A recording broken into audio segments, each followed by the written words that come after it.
one-to-one function. A one-to-one function is said to be a function that for every input, every distinct input, we only get one output. So let's say we have the function f and we give it an input a, and then we give it an input b.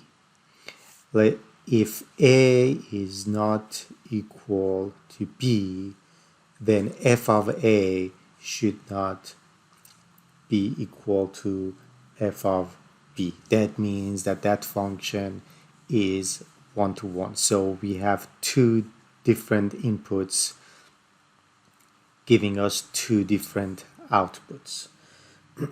A test that we usually do to get to test basically if a function is one-to-one or not is a horizontal line test that requires us to do graphing. So if we have a function, let's say this is our function, and we want to see that if this function is one-to-one or not. So that means that for every input in this function, we should get a different output. So the horizontal line, different horizontal lines, it crosses the function only once. That means that for that value, we only have one input. For every input, we only have one output.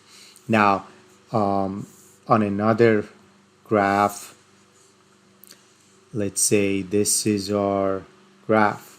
Now, if we do the test, the horizontal line test, and we draw this line, what do we get? We get that point and that point.